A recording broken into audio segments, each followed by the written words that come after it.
raadiyoonii Dirree Shaggar. raadiyoonii Dirree Shaggar. raadiyoonii Dirree Shaggar.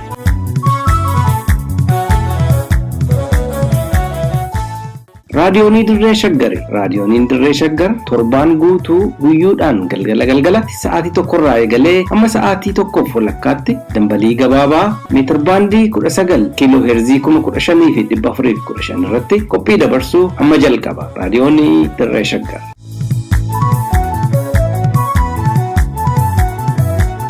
Harka fuune akka mooltan dhaggeeffattoota keenya kabajamoo raadiyoonii Dirree Shaggar caqasaa jirtan nagaan keenya bakka isin jirtan maratti sinaa ga'u oduu guyyaa har'aa qopheessine kan sinitti himu anseenaa beekumaati hangafoota oduutiin nan eegala.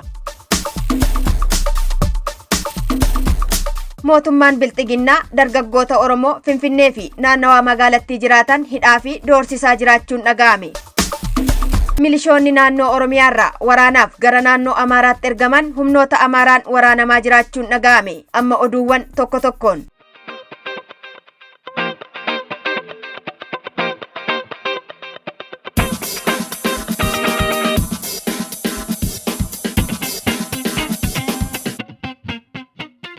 Irreecha uummanni Oromoo kutaalee Oromiyaa hundarraa walitti dhufuun hora Finfinnee fi hora Arsadiitti kabajachuuf guyyoonni muraasni wayita hafetti shororkaa'uu irratti kan argamu mootummaan Abiyyi Ahmed dargaggoota magaalaa Finfinnee fi naannawaa ishee jiraatan sababa tokko malee mana hidhaatti darbachaa jiraachuu maddeen raadiyoonii Dirree Shaggar magaalaa Finfinneerraa himan. Odeeffannoon argame akka agarsiisutti dargaggoonni kunneen kutaa magaalaa Finfinnee hundaa fi magaalota naannawaa Finfinnee keessaa sababni qabamanii hidhamaniif dargaggoota Oromiyaa bakkeewwan garaagaraarraa kabaja ayyaana Irreechaa gara magaalaa Finfinnee dhufan qindeessuun mootummaa irratti fincilsiisuu danda'u sodaa jedhuun akka ta'e beekuun danda'ameera. Mootummaan dargaggoota sodaarraa qabu hundaa mana hidhaatti guuruun kunis hanga irreechi ora lamaanuu kabajamee xumuramutti akka itti fufu dhugeeffachuu isaanii kan eeran maddi raadiyoonii Dirree Shaggar magaalaa Finfinnee keessatti dargaggoota hidhuu cinattis manneen maxxansaa fi bakkeewwan gurgurtaa uffata aadaa irratti tarkaanfii jabinsaa fudhatamaa jiraachuu himaniiru. Miidiyaaleen mootummaa Abiyyi Ahmed irreecha uummanni Oromoo baroota dheeraaf kabajachaa ture guutummaa naannoo Oromiyaa keessa faca'uun irreechi dirree Oromoon itti walga'ee aadaa fi duudhaasaa kabajatu malee dirree siyaasaa miti jechuun olola hin barbaachifne oofuun sodaa Bilxiginnaa kan mirkaneesse ta'uu dargaggoonni magaalaa Finfinnee yaada isaanii raadiyoonii Dirree Shaggariif kennan mirkaneessaniiru.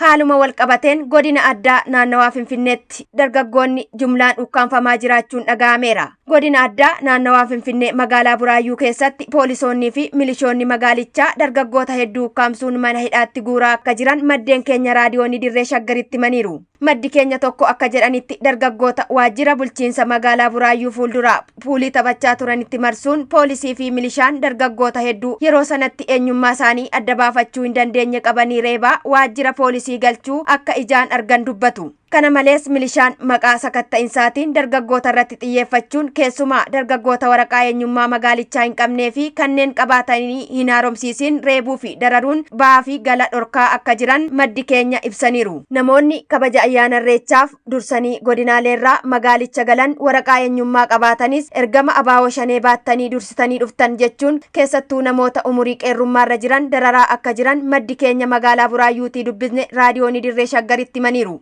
Rakkoo siyaasaa sirni Bilxiginnaa uumeen hidhaa fi ajjechaa uummata Oromoo irra gahaa jiru balaaleffachuuf uummanni sagalee mormii dhageessisuu mala shakkii jedhuun sodaa qabaniif furmaata ta'a jedhanii humni dargaggeessaa kabaja ayyaana Irreechaa irratti hedduminaan akka hin hirmaanneef lafa jala qeerroo jumlaan hidhuu akka jalqaban maddi keenya kan biraa ibsaniiru. Dhumarrattis kiyyoo ergamtoonni Bilxiginnaa kiyyeessan bira darbuun kabaja ayyaana Irreechaa irratti argamuuf qeerroo fi qarreen of eeggannoowwan barbaachisan hundaa akka godhan dhaamaniiru. Liiban Jaarsoo fi Wabii Waaqootu gabaase.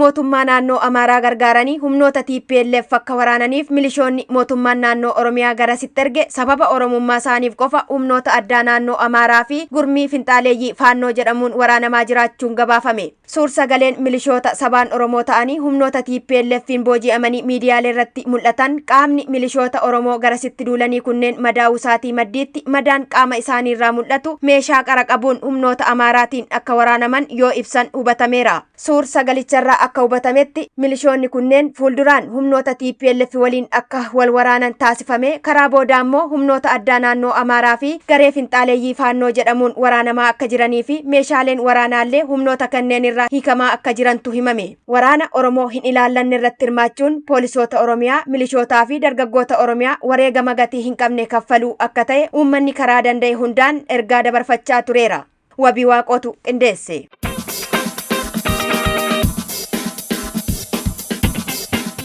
Waraanni kaaba Itoophiyaa qorqalbii keenya cabsa jedhan dhaabbata mootummoota gamtoomaniitti hoogganaan deeggarsa namoomaa Maartiin Giriifiits. Waraana kaaba Itoophiyaatti geggeeffamaa jiruun walqabatee daa'imman, haadholii fi uummanni Tigraay gargaarsi qaqqabuu fi hafee beelaan du'uusaatiin haalli Itoophiyaa keessatti mul'achaa jiru qorqalbii isaanii akka miidhe dhaabbata mootummoota gamtoomaniitti hoogganaan dhiyeessii deeggarsa namoomaa yeroo ariifachiisaa Maartiin Giriifiit ibsan. Hoogganaan kun afgaaffii kibxata darbe Associated Press waliin taasisaniin ugguramuu gargaarsa namoomaa irratti xiyyeeffate ilaalchisuun hammeenyummaa mootummaan Abiy Ahmed lammiilee nagaa irratti raawwataa jiru hadheeffatanii dubbataniiru. Maartiin akka jedhanitti naannoo Tigraay keessatti beela namtolchee cinatti daa'imman 200,000 siqan wal'aansa yoo dhaban hanqina boba'aa fi maallaqaa akkasumas qoqqobbiin hin mul'anne naannicharra kaa'amuusaatiin rakkinni olaanaan mudachaa jiraachuu dubbataniiru. Naannoo namoonni miliyoona 6 siqan keessa jiraatu mootummaan tajaajilawwan garaagaraa ugguruun beela hamaa kan akka bara 1980 lammiilee biyyattii miliyoona 1 siqan galaafachuun hawaasa idila addunyaa rifaasisee ture sanaatiifis saaxilaa jiraachuu himanii mootummaan furmaata hatattamaa eeruu akka qabus dhaamaniiru. Liiban Jaarsootu qindeesse.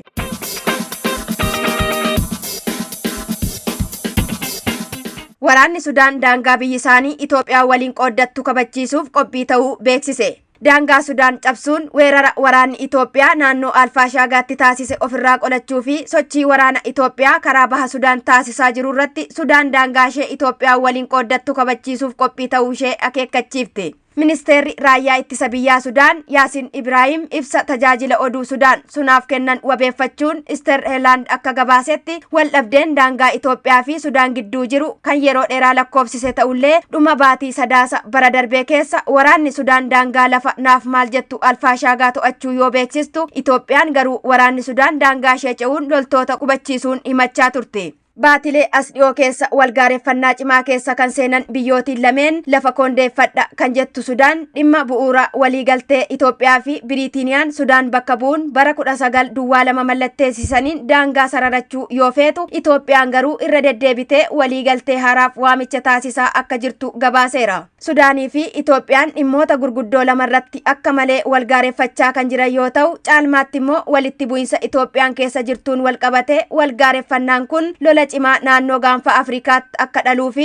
biyyoonni lixaa immoo kanaan sababeeffatanii garee uumamuu maluun naannoon gaanfa Afrikaa gaaga'ama hamaaf saaxiluu akka danda'u xiinxaltoonni siyaasaa dhimmicha hordofan ni dubbatu. Oduudhuma wal fakkaatuun gareen shororkeessitoota ISIS haleellaa magaalaa Kaartum keessatti raawwateen qaamoleen nageenyaa Sudaan 5 ajjeefamuu tajaajilli tikaa biyyattii beeksiseera. Lammiileen biyyoota alaa garee ISIS waliin hidhata qaban jedhaman 11 to'annoo jala oolchuu Sudaan Tribune gabaaseera.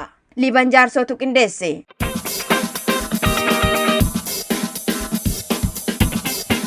Egaan dhaggeeffattoota keenya oduun har'aaf qopheeffanne kanumaan gammaati. Qophiilee raadiyoonii Dirree Shaggar hafan waliin tura.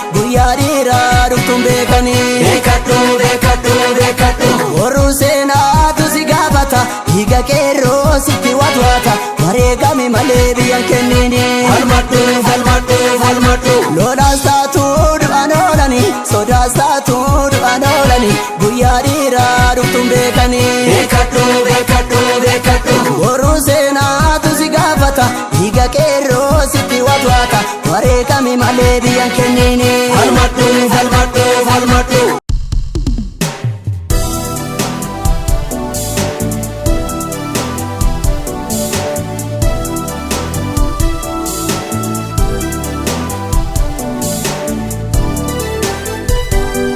Hubannoo beektotaa.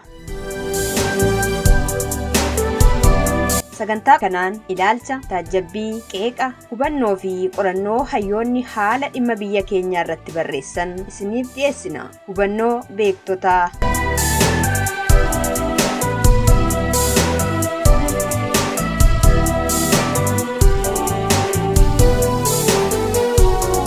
Akka mooltan dhaggeeffattoota keenya kabajamoo sagantaa keenya hubannoo beektotaa har'aatiin yaada namoonni lama kanaan dura waltajjii garaagaraa irratti waa'ee qabsoo Oromoo fi ijaarama Itoophiyummaa irratti kennan qabannee isinii dhiyaannee jirra. Yaadni namoota isinii dhiyeechinu kanniini waan har'a biyya tana keessatti ta'aa jiru yaada warra akka raagdutti dursanii waan hubatan kanaan dura raaganiiti. Yaadni jalqabaa kan manguddoo Dhaqqaboo Waariyoo waltajjii magaalaa Shaashamanneetti gaggeeffame irratti kennanidha. Inni lammataa kan waltajjii obbo Jawaar Faan nageenya biyya kanaaf jecha magaalaa Dambidoollotti uummata waliin mari'achuuf qopheechan irratti yaada hirmaatan waltajjichaa tokko kenne isin biraan kan geenyu ta'a. Haga xumuraatti nu waliin tura. Biyya baasaa gootumatu eegaa hirri waamameera funan beekaa dhaadhayyuu saqeerroo dhumateegaa Muni gootarraa nafuu warbeekaa. Galatoomaa ulfaadha. Sun barattoonni karoora kana qabu keessaniif baay'ee gammada. Ani waanuma takka tunaan galle. Erga dhaladhe akaakayyuu kiyya diinatu nyaata. Abbaa haadha kiyyaa diinatu nyaata. Abbaa abbaa kiyyaa diinatu nyaata. Daa'ima kiyya diinatu nyaata. Eessummaan kiyya salladhuman. Kiyya qofti utuu hin ta'in inni na barsiisaa ture harka diinaatiin nyaatan. Inni an barsiisaa ture harka diinaatiin nyaatan. Ani waanuma takka tunaan galle. Namni kaa'oo takka qabu Oromoon bakka sadiitti nu tokko. Akki du'aa jirullee tokko. Daa'imni kiyya keessan, daa'imni Wallaggatti du'u kiyya, daa'imni Baalatti du'u kiyya. Daa'imman kiyya awwaalaa taa'ee bakkeen an fooyama ittiin argadhe eessa yoo waan garaa kayaan nufaati malee. Haati Oromtootaa taa'e gadaamessi sii gubatanitti hin dhagahamu. Ani baradheera Oromiyaa guutuu keessa deemuu dhiisii ganda itti dhaladhe hin baane alagaa jalaan baqadhu jedhee sirna darbii keessatti namna biraa gubanii rashanan. Akka mootummaan kun dhufeen bilaatteen kaampii waraanaa namni duraa dhaqee fanjii haa qulqulleessu jedhanii oofan ana. Mucaan tokko Boorana Daawit Godaanaati. Anaafisa bisaan hawaasaa ashawaa haranii keessa ciisaa jedhanii biyyeen dachaasanii kaniin keessaa haranii ol nu baasan mucaan sun hin du'e anadha lubbuun jira. Bara 69 Ahmad Bunaa gaafa natti dhufee Adventis paamfileetii natti kenne. Facaasee gaafsanis hidhameera. Horii mitiyan garaa kiyya saba kiyyatti maa caala jedheetti malee.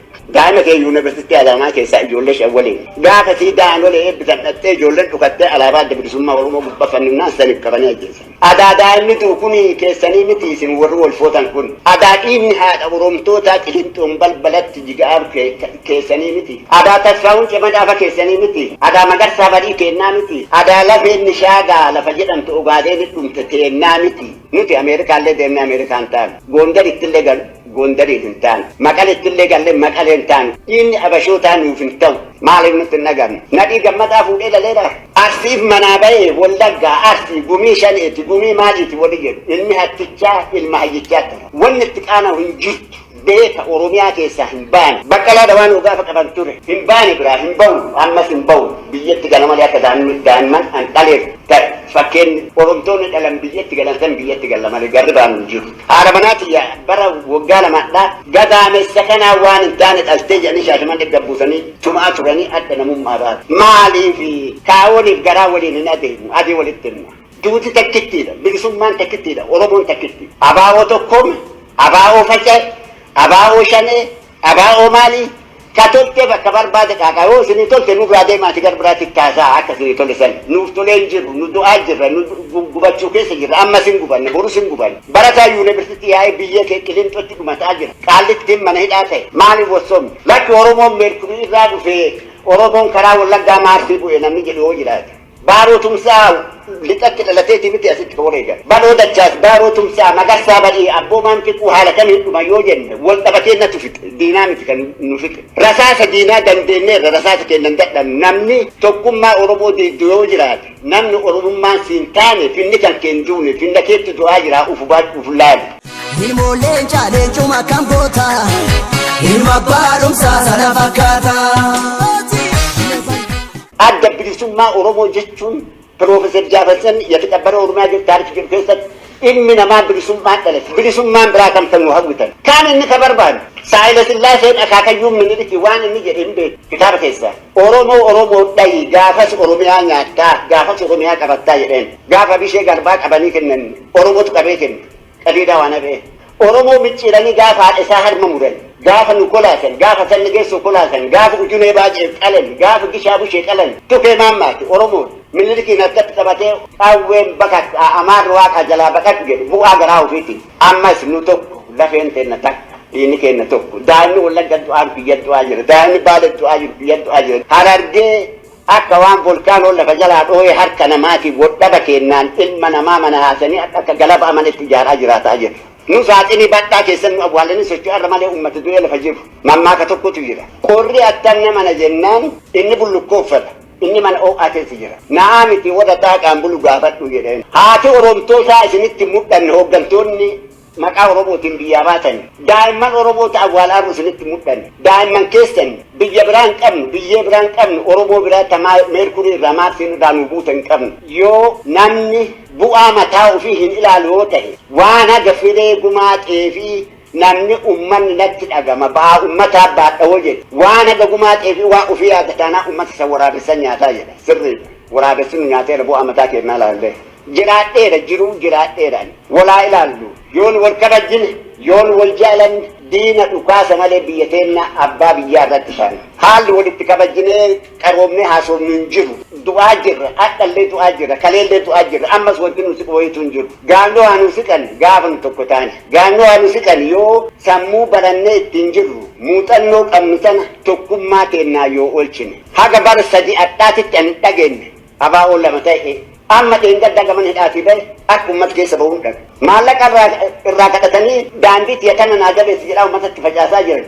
ani gumii ebaluuti ani maali bilisummaan biraa kam ka barbaanne maallaqaanis maaliinillee tokkummaan teennaa ijaaramtu malee gatiin tokkummaa teenna diiguuf akka gadi baanee wal dubbifnu dhabneerra ijoollee kalee waliin rakkataa turre waan ebalu san ta'eera ebalu kana ta'e waraabessi diidaa kan nyaataa jiru hagana onneen keenya nu dhoone mana hidhaa keessa innaa jiru nagaan jiraataa turre amma haga mana hidhaatii baanee jenne nagaa dhabne ummanni keenya addaan qoodamee jira hooggantoonni afaan tokko nuuf ta'a nu Oromoo tokko garritti dhaqnu jiru qabriin teennallee jalaan hin baatu dhiiga lafatti jigeeru haa laallu baroodaa birruuf haa laallu dheeressaa haa ilaallu kaarta isaa raammoo nyaatee irraa fixe gaafa sannatti mana hidhaatii fuudhee goojjoo tiyya keessa kaa'ee obbiraa dabarte gaafa zuwaa irraa bara 994 hennaa isaan baasan hin baane biyyattii kana keessaan inuma jiraadha akka nama tokkoo Keeniyaa dhaqee jiraachuu dadhabeetiin gumaa lafee daa'imman teennaatiif gumaa abbootii kennaa utuu hin baafne garri dhaqni hin jiru jenneetti yoo faffacaane gumaa biraatti nutti galaa wal ejjutti akka balaan nutti hin uumamne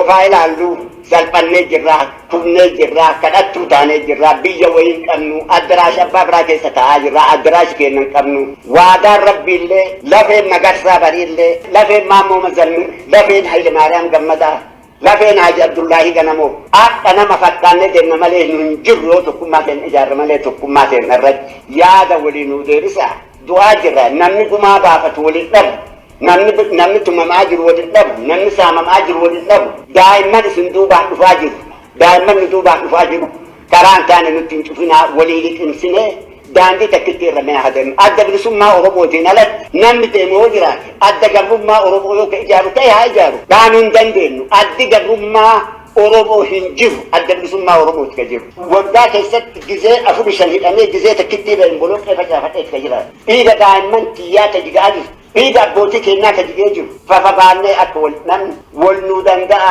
anis hin dabra isinis hin dabritani daa'imman hin dabrine tabarana wallaggatti yoo namni du'ee jedhu maal namni keenya du'a jettee tokko taateetu diina hollachiisee dhiiga Oromoo lafatti jigatana biyyeetti darbaa jedhanii akaafaa harka isaanii nama nutti erganiira malee daandii bilisummaa wayitu ammallee arganneetu hin jiru utuu wal dhabnu eenyutu hin dhiise kan akka godhu rabbi nu haa gargaaru lafee lafa jala jirtu lafee Maammoo Mazammir lafee Nadhii Gammadaa lafee Saanyaa Arboo lafee Magarsaa Barii an islaamummaaf hin baane an kaabaaf hin baane isin jettu sun isinitti haa dhagamu boruu hin duuna nu martu waan hin duune dalannee akka darbinu rabbi nu haa gargaaru lafeen jaallawwaniin akka nun ilaalle lafeen jaallawwanii akka nutti hin gaddine dhiiga daa'imman keenyaa irra dhaabannee waan biraa akka hin dalanne afaan tokko rabbi nu haa godhu afaan tokko ta'uu haa yaannu jedhaani galatoomaa fayyaa ta'a.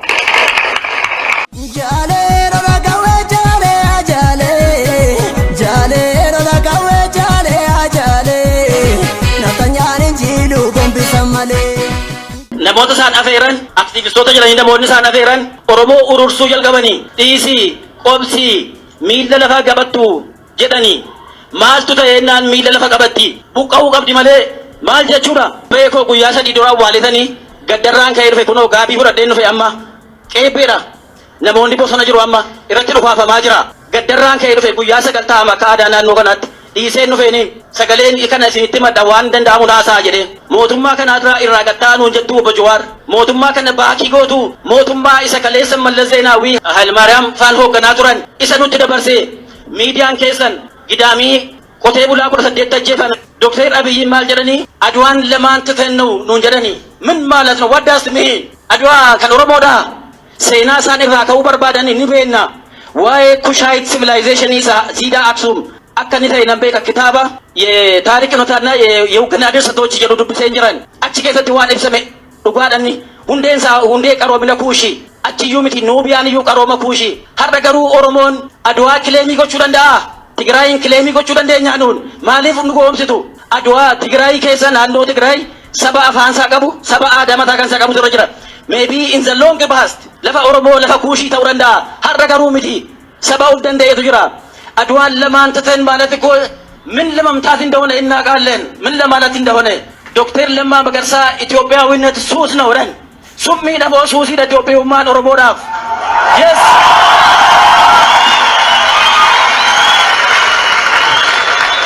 ani namootani lakki summi la jedhanina lakki sus na washish na wadanina ni marataniirun jedhenan nama samuun saasir oromoo ta'e Lammaa Magarsaadha seenaa impaayera kanaa ni beeka deema namanan tarii immoo hin beekan yoo ta'e waan biraa ta'uu danda'a beeku jedheen amana akkamiin suusii ta'uu danda'a haasaa dippiloomaasiitii jedheen shakkee ture dhaloota ola deemaa dargaggoota goggorsuudhaaf jecha isaan fayyadamanidha summiidha malee suusii ta'uu hin danda'u yes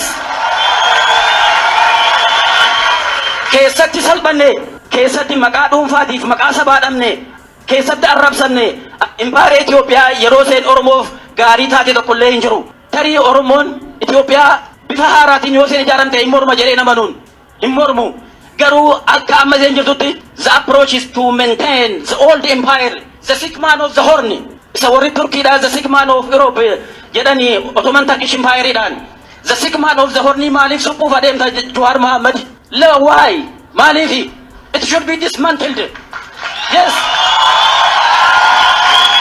diigamee bifa haaraatiin ijaaramuu qaba jedha impaayerri Itoophiyaa diigamee bifa haaraatiin if yoo seen mirga Oromoo kabajite Finfinnee Oromootti kennaa Dr. Abiyyi Ahmed maaliif Finfinnee Oromootti hin laanne maaliif Adwaa nu gaafatu to divert the issue Oromoo asii gama ilaaliin jechuudha gama sana ilaalii kana dhiisiti magaalaa kana gaafa dhufanii daawwannaa godhanii barsiisaa miliyoon ol jirraa jedhama gaaffii gaafate waa'ee 45 waa'ee afaan Oromoo waan shikshifi kana dhiisi ganaa gaanfa Afrikaa bulchinaa jedhanii akkamittiin ta'uu danda'a gaanfa Afrikaa Oromoon mana seeyyuun sirreeffanne let us first arrange our home mana keenya jalqabaa sirreeffannu sana booda biyya ollaatiif ta'uu dandeenya jalqabaa iishuu Oromoo haasa'uun nurra jira jecha faranjii tokkoon isinii kaasa kana isaan kun wallaalanii jechuu qoomtan yeroo kana kaasuu jarri asirra jiran kun hundillee ni beeku Ben Johnson jedhama wayitiin kun yeroo namni hundumtuu dafii mana isaa barandaa mana isaa jala dhaabatee waan isatti fakkaate sirba yoo ta'e faarfannaa yoo fakkaate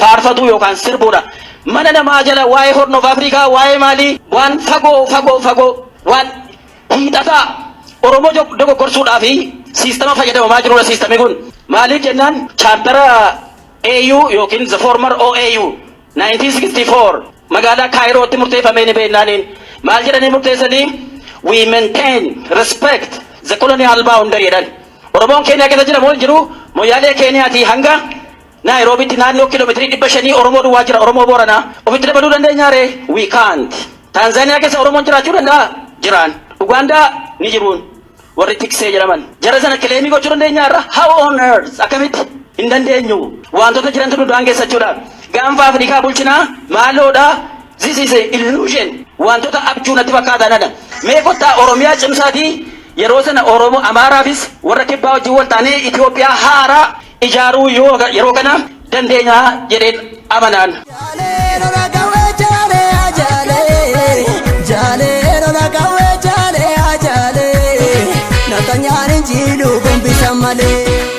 Egaa dhaggeeffattoota keenya kanarraaf qabanne asuma irratti goolabna. Haga torbanitti nagaa fayyaa nuu ta'a.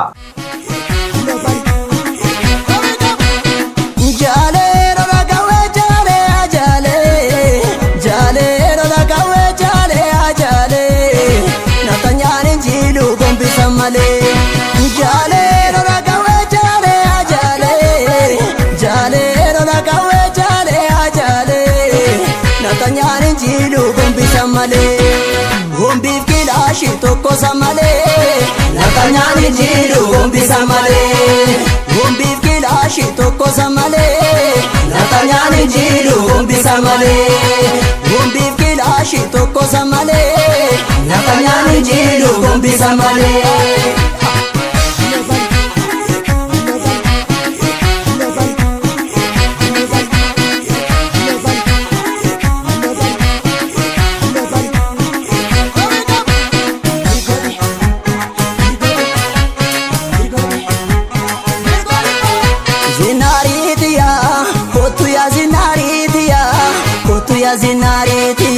Zinari mara, eroda zinari ngara, ilmi naftanya nama gana.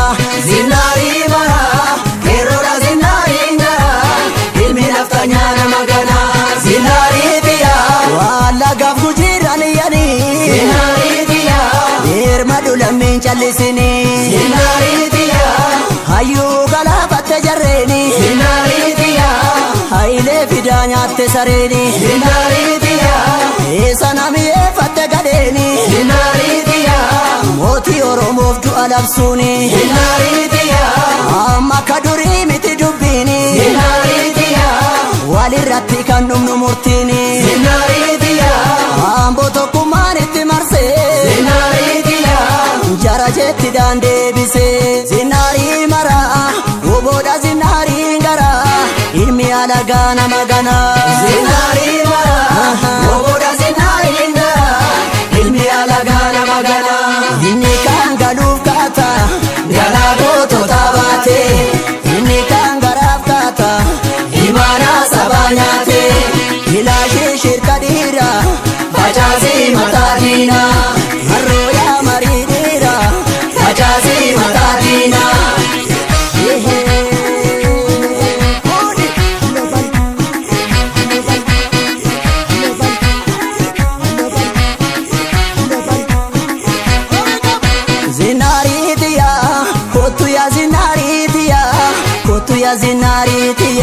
Zinari mara, eroda zinari ngara, ilmi naftanya nama gana. Zinari mara, eroda zinari ngara, ilmi naftanya nama gana. Zinari dia, salale duknan debise. Zinari dia, dina shimalan gogombise. Zinari dia, binesi yuse shagari. Zinari dia, dunya chudada tabari. Zinari dia, barbada boricha buda. Zinari dia, falo fala biya bagada. Zinari dia, inni dufu sini lube kadu. Zinari dia, opai mudi ke jabe fadu. Zinari mara, uboda zinari gara, ilmi alaga nama gana. Zinari mara, uboda zinari gara, ilmi alaga nama gana. Inni kan galuf kata, gala gootota baate. Inni kan garaaf kaata, imaana sabaa nyaate. Ilaashee shirka dhiira, facaasii mataa diina. Obooya kutattuu dhiira, facaasii mataa diina. Harsaasii garaa diina, facaasii mataa diina.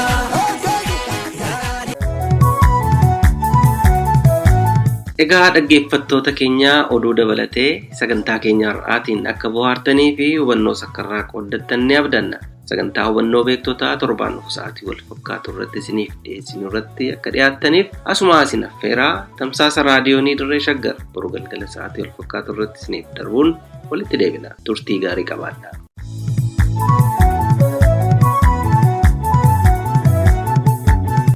raadiyoonii dirree shaggar raadiyoonii dirree shaggar raadiyoonii dirree shaggar